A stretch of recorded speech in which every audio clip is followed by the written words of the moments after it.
देखिए, यूक्रेन युद्ध खत्म कराने की कोशिशों को झटका लगा है। अमेरिकी विदेश मंत्री रूबियो का बड़ा ऐलान, रूस यूक्रेन शांति वार्ता रोकने का ऐलान किया है। रूबियो ने कहा है कि बिना नतीजे बैठक का मतलब नहीं है।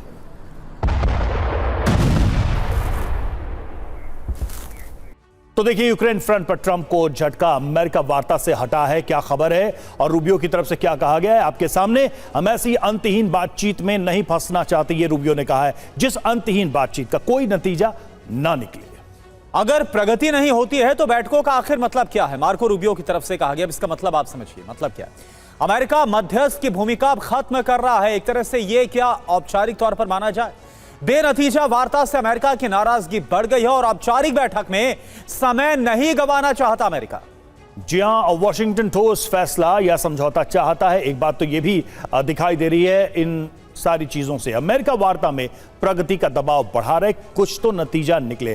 ट्रंप ने क्या कहा था, 24 घंटे में यूक्रेन युद्ध खत्म करवा दूंगा। पिछले 16 महीने में कोई प्रगति नहीं हुई है, कुछ भी डेवलपमेंट यहां पर देखने को नहीं मिला है। तो यह बात बहुत साफ है। सिवाय सर एक चीज यहां पर अमेरिका की भूमिका को लेकर भी उठता है, इस जंग को शुरू कराने में अमेरिका, इस जंग को उलझाने में अमेरिका और अब इससे हाथ खींचने में अमेरिका। बावजूद इसके लड़ाई रुक नहीं रही। अमेरिका का होना ना होना कितना रेलेवेंट रह गया है अब इस लड़ाई में। और देखो रवि, एक बहुत ही इंपॉर्टेंट क्वेश्चन आपने पूछा। इसमें कोई शक नहीं है कि कहीं ना कहीं डोनाल्ड ट्रंप ने जो खोखे वादे किए थे कि वो इस युद्ध को 24 घंटे में रुकवा पाएंगे, उसमें तो कुछ हुआ नहीं। अभी 16 महीने से ज़्यादा हो गए और ये लड़ाई की तीव्र गति बढ़ती जा रही, ना कि कम होगी। और ये भी सच्चाई है कि जो यूक्रेन है उसको मदद मिल रही थी ज़्यादातर अमेरिका और नेटो कंट्री से, और कहीं ना कहीं अभी अमेरिका की मदद में यूक्रेन की कमी आई है क्योंकि वो इन्वॉल्व है मिडिल ईस्ट में।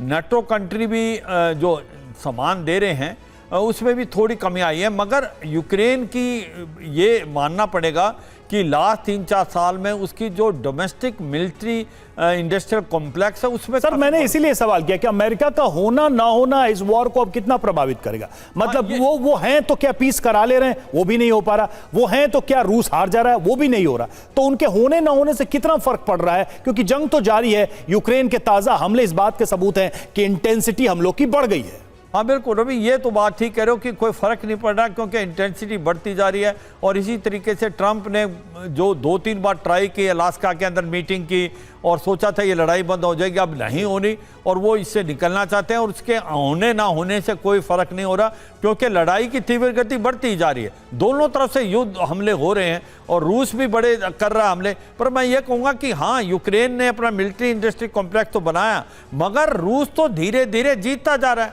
यूक्रेन को तो और नुकसान होता जा रहा है। अगर इस लड़ाई का कोई सलूशन नहीं निकलेगा तो आप देखेंगे यूक्रेन का तो 70 से 80% बर्बाद हो जाएगा।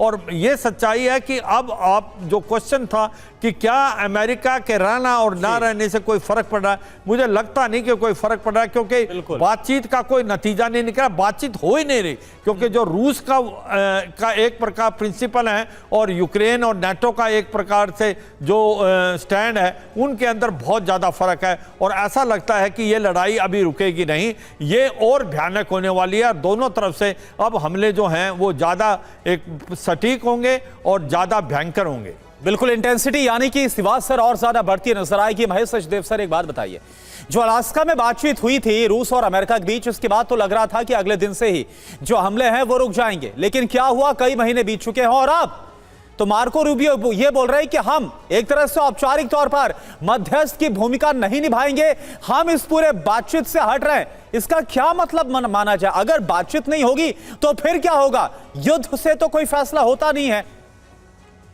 आपके विचार सही हैं, लेकिन मैं उससे थोड़ा सा भिन्न राय रखना चाहता हूं। मेरे हिसाब से ये युद्ध अब वॉर ऑफ एट्रिशन में बदल चुका है और हवाई हमले ड्रोनों से एक दूसरे पर किए जा रहे हैं, मिसाइल से किए जा रहे हैं, विमान द्वारा के बम बरसाए जा रहे हैं, लेकिन ग्राउंड वॉर तकरीबन बंद है। और इससे यही जाहिर होता है कि जो सीमाएं हैं वो एक तरह से निश्चित हो गई हैं, उसमें बड़ी फेरबदल नहीं होने जा रही है।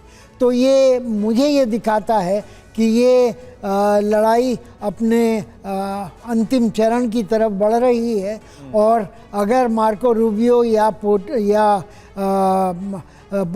ट्रंप साहब ये समझते हैं कि उनका इस समय कोई जोर नहीं है, तो ये दिखाता है कि दोनों के बीच में, दोनों पक्षों के बीच में बैलेंस ऑफ टेरर की तरह की सिचुएशन आ गई है। दोनों ही जानते हैं कि वे ये युद्ध जीत नहीं सकते और अंततः इनको खुद ही समझौता करना होगा। तो मैं इस दशा में युद्ध को मानता हूँ।